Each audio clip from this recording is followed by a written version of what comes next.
तारिक भाई, बात यह है कि जो शाजिया मरी साहिबा ने गुफ्तगू की है ना, उन्होंने ऑब्वियसली थोड़ा ज़रा लिहाज रख के बात की है, लेकिन बात उन्होंने वही की है जो अहमद अवैस साहब ने बड़ी क्लियर कट बात की है कि परसेप्शन आपके मतलब ये भर रहा है। मसलन शाजिया साहिबा ने कहा कि वोट की इज्जत की बात जो है उस पर आप यकीन आपका क्यों उठ गया। तो कहने का मतलब ये कि आप एक दफ़ा फिर शायद किसी और के इशारों पे सब कुछ कर रहे हैं, ख्वाह वो बलूचिस्तान में जा रहे हैं, ख्वाह वो बाप से मिल रहे हैं, ख्वाह वो जो कुछ कर रहे हैं। और अवैस साहब ने खैर बड़ा क्लियर कट ही कह दिया कि आप लोग किंग्स पार्टी हैं। तो इस इमेज के साथ जब आप इलेक्शन अगर जीत भी जाएंगे, इलेक्शन में जाएंगे, तो वो तो जितना आपने एक बयानिया बनाया था डेमोक्रेसी का, जो चार्टर ऑफ डेमोक्रेसी भी साइन हुआ जिसमें आपने कहा था आप कठपुतली नहीं होंगे, आप किंग्स पार्टी नहीं होंगे, वो सब डिसमेंटल करके सिर्फ इक्तिदार के लिए सब कुछ करने जा रहे हैं आप। तारिक भाई, ये इमेज बन रहा है अब। जी मैं बिल्कुल बता देता हूँ जी। देखें, अवैस साहब ने सबसे पहले सुप्रीम कोर्ट पे हमलों का जिक्र किया कि हमला किया जनाब फ़लाँ दौर में हुआ। तो जो लोग अवैस साहब से मैं गुजारिश करूँगा कि जो लोग उस हमले में मुलविस थे उनका ट्रायल हुआ है, उन्हें सज़ाएँ हुई हैं, और वो 5-5 साल के लिए बहुत सारे लोग उसमें नाअहल हुए हैं। किसी भी पब्लिक ऑफिस होल्डर वो नहीं रह सकते थे 5 साल, कहते हैं। तो अब मेरे सवाल पे आ जाए किंग्स पार्टी वाले, आप लोगों में से भी जिन्होंने जी 9 मई किया है वो अपनी सजाएं भुगतें और उसके बाद आए इलेक्शन लड़ें।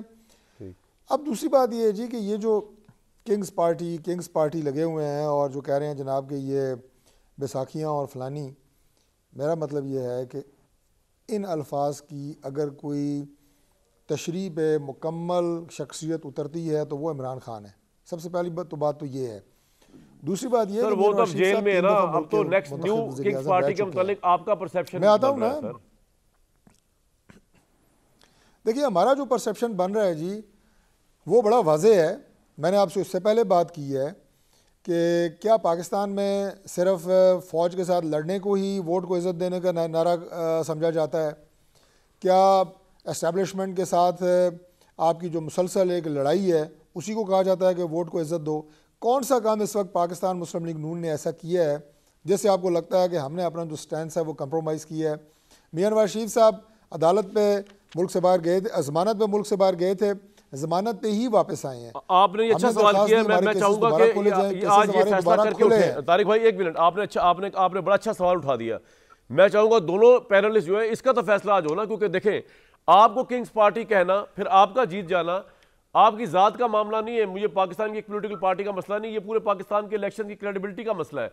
और पीपल्स पार्टी, सबसे पहले शाजिया मरी साहिबा बड़ी इंटरेस्टिंग बात की तारिक फजल साहब ने, ये बताएं कि ऐसा क्या किया इन्होंने कि इनको ये कहा जाए कि ये इस्टेब्लिशमेंट के इशारों पे चल रहे हैं, किसी और के इशारों पे चल रहे हैं, या ये किंग्स पार्टी बनने लगे। बात नहीं मुकम्मल करने दी। मैं तारिक भाई बारी बारी आऊंगा, डायलॉग करूंगा ना। एक पॉइंट तो वापस आ रहा हूं आपके पास। नहीं, मैं अर्ज कर रहा हूं कि हमारे केसेस खुले हैं, खत्म नहीं हुए। अच्छा बताएं। अब ट्रायल होगा, अभी उसके बाद फैसला होगा। ठीक है, वो आपका पॉइंट आ गया। अगर जाएंगे इलेक्शन में भी तो मियां साहब जमानत पे हैं, जमानत के तहत वो इलेक्शन लड़ेंगे। अब मुझे जरा इस पे जरा आज मैं चाह रहा हूं क्लियर हो जाए आप। सब केसेस वॉश हो गए हैं, फलां हो गया। इस प्रोग्राम के मियां नवाज शरीफ साहब को अदालतें इस वक्त इंसाफ दे रही हैं, इंसाफ दे कोई मियां साहब को अदालतें इस वक्त बिल्कुल फायदा नहीं दे रही। पॉइंट आ गया। शाजिया साहिबा, बहुत कोई आला योर टर्न प्लीज, बताइए किस तरह आप कह सकती हैं कि ये अजीब बात है कि आपको हर जगह से इंसाफ मिल जाता है। आपको कभी उस तरह की दुश्वारी हुई नहीं जो बिलखुसूस पाकिस्तान पीपल्स पार्टी बड़े अरसे बाद चले। मैं तो कहती हूँ सबको इंसाफ मिले, सिर्फ एक जमात को इंसाफ नहीं मिले। पाकिस्तान सबको मिलना चाहिए, मैं इत्तेफाक करता हूँ आपसे, बिल्कुल। और हर शख्स को इंसाफ मिलना चाहिए। शहीद जुल्फिकार अली भुट्टो की फांसी से लेकर आज तक बहुत सारे ऐसे काम हुए पाकिस्तान में जहां पर हम इंसाफ की उम्मीद रख रहे हैं और इंसाफ नहीं मिला। अब देखें, बहुत सारी बातें पुरानी भी हो जाएंगी। अब आज भी एक बौखलाहट में ट्वीट कर दिया एहसन इकबाल साहब ने। अब बिलावल भुट्टो साहब ने उनकी कारकर्दगी पर ही बात की थी, कोई ऐसी बड़ी बात तो नहीं थी। जवाब देते तो मेरिट का बनता था, दे देते। पढ़े लिखे आदमी है और प्रोफेसर भी है वो। अब उन्होंने कह दिया कि जी 88 में तो थरकोल में कुछ हुआ नहीं था। तो मैं आपकी तवज्जुह से उन्हें भी याद दिला दूं कि 88 में तो भाई थरकोल रिजर्व्स डिस्कवर ही नहीं हुई थी, वो तो 91 में डिस्कवर हुई थी। फिर 93, 96 पीपल्स पार्टी की हुकूमत ने गॉर्डन वू नामी एक शख्स के साथ अग्रीमेंट किया था।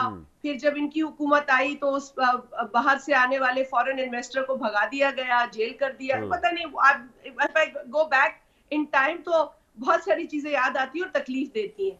लेकिन हम फिर जाते हैं चार्टर ऑफ डेमोक्रेसी की तरफ और हम फिर ये याद दिलाते हैं चौधरी साहब को कि प्लीज आपका ही नारा था वोट को इज्जत दो, हम आप ही के नारे को आप कह रहे वो कह रहे हैं, लेकिन आप हमें बताएं हमने कहाँ वोट को इज्जत नहीं दी या कहाँ हम किसी और के इशारों पे चल रहे हैं, वो तो बताएं। हम उस नारे पे खड़े हैं आज भी, वोट के जरिए ही हम इक़्तिदार की मुंतकली चाहते हैं। शाजिया साहबा की बात सुने, ट्रांसपेरेंट इलेक्शन, वही मसाइल का हल है, हम उसी की बात कर रहे हैं। जलसा, वो जो आपके मुताबिक एक तारीखी जलसा हुआ था लाहौर में, और जहां आपने कहा कि बहुत तारीखी क्राउड था जो और किसी को नजर नहीं आया सिवाय पाकिस्तान मुस्लिम लीग नवाज के, लेकिन अगर हम आप ही की जबानी ये मान लेते हैं कि आपने किसी तारीखी जलसे से खिताब किया था, तो चौधरी साहब मुझे बताइए क्या कबाहत थी इलेक्शन का जिक्र करने के हवाले से?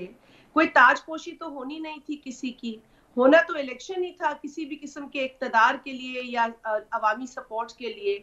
तो क्या वजह थी कि उस अवामी इज्तिमा से डेमोक्रेसी का जो सबसे बुनियादी उसूल है, वन मैन वन वोट, उस पे बात नहीं की नवाज शरीफ साहब ने, उसका जिक्र ही नहीं किया गया। मियां साहब को कम से कम याद तो दिला देना चाहिए था कि इस मुल्क में इलेक्शन होने जरूरी है। एक तो बात ये, दूसरा जिस तरीके का रेड कार्पेट जो फैसिलिटेशन मिल रही है, चौधरी साहब दिल पे हाथ रखिएगा, ये कौन सा दौर बदल गया है कि वो सारा आपके लिए मतलब कालीन भी लाल खुल जाता है, फैसिलिटेशन, मतलब मैं नहीं देख रही हूँ, सिर्फ पूरी पाकिस्तानी कौम देख रही है। आपको भी भेज देते हैं अगर आपको लाल कलर का एतराज है, कमरान भाई मैं भिजवा देता हूं। जी तारिक भाई, के लिए ये आप अल्लाह माफ करे, ऐसा रेड कारपेट ही चाहिए भाई जलावतनी के बाद। आप भी वो गलत बात रिपीट करके उसको सही साबित करने की कोशिश कर रहे हैं, लेकिन जो बात हो रही है उससे आप दामन बचा रहे हैं और आप उसको फेस नहीं कर रहे। मैंने आपको बाप की मिसाल दी, अब किसके बाप के हुक्म पे ये सारा काम हो रहा है या किस बाप के हुक्म पे? मतलब देखिए बात हमने ये, हम पीडीएम से इस वजह से नहीं आपने हमसे जान छुड़ाई थी या जो भी है, उसकी तफसील में जाना चाहूं तो बहुत तफसील है, लेकिन पीडीएम के अंदर जो तमाम सियासी जमातें अपनी जो अपनी सोच और अपनी नजरियाती तफरीक थी उसके बावजूद इकट्ठी थी, तो वो जम नहीं हुई थी, लेकिन बावजूद इसके यूं लगता था कि इक्का दुक्का जमातों ने उस पूरी पीडीएम को हाईजैक कर लिया है। हम आज भी ये कहते हैं, आपने जमहूरी तरीके से तो पीडीएम भी नहीं चलाई और आज आप खुद भाग रहे हैं इतनी बड़ी चार्जशीट, हम तो आपको ला रहे हैं जमहूरी रास्ते बिल्कुल बिल्कुल जमहूरियत की तरफ आप लेके आ रहे हैं इनको। अवैस साहब, मैं वैसे आपके चेहरे पे जिस तरह की तसल्ली है, एक छोटी सी बात तारिक भाई, अच्छा बोले बोले तारिक भाई बोले। जी तारिक भाई, मैं सिर्फ एक झटकी सी बात करना चाह रहा हूँ। ये सारी बातों का जवाब मैं आपको एक एक करके दे सकता हूँ, लेकिन इमरान खान साहब ने 4 साल जो किया वो पूरी कौम को पता है। इस वक्त जो 9 मई की शक्ल में उन्होंने किया पूरी कौम को पता है। मुझे बताएं कि अगर इमरान खान साहब अगले इलेक्शन में नाअहल हो जाते हैं, नहीं लड़ते, इलेक्शन कमीशन ने किया भी होगा, कौम के पास ऑप्शंस क्या हैं? जट की बात कर रहा हूँ, नवाज शरीफ, जनाब आसिफ अली जरदारी, मौलाना फजल रहमान, MQM ANP। ये सवाल आप बाहर निकलें, अपने चैनल का कैमरा लें, 100 पाकिस्तानियों से पूछ लें, 100 के 100 कहेंगे कि इन 5 ऑप्शंस में से बेस्ट ऑप्शन मियां मोहम्मद नवाज शरीफ है। ठीक है, हम नहीं चाहते कि कोई इलेक्शन से आउट हो, हम नहीं चाहते कि सबके लिए लेवल प्लेइंग फील्ड। तो आप कह रहे हैं कि इमरान खान को आउट करके नवाज शरीफ कंपैरिजन कर रही है, यही कह रहे हैं ना आप? मैं नहीं कह रहा, मैं कह रहा हूं जो अवेलेबल जमातें हमें ताने कोसने दे रही हैं उनकी लीडरशिप हमारी। आपको कैसे पता है कि इमरान खान जो है वो इलेक्शन में अहल नहीं होंगे? नहीं, मुझे एक बात बताएं, आपको कैसे पता है इमरान खान इलेक्शन में अहल नहीं होंगे? सर मैं आज की डेट की बात कर रहा हूं। ये इमरान खान साहब हमें ताने कोसने नहीं दे रहे। जो जमातें आज हमें ताने कोसने दे रही हैं ना, मैं कह रहा हूं कि उनकी लीडरशिप का और हमारी लीडरशिप का मुकाबला कराएं। अगले इलेक्शन में कौन इलेक्शन आप कह रहे हैं कि बिलावल भुट्टो को मुकाबला ही नहीं है, नवाज शरीफ साहब इज द विनर। ठीक है, ये आपका पॉइंट आ गया बिल्कुल। अब जरा मैं अवामी मकबूलियत में साहब का ये जो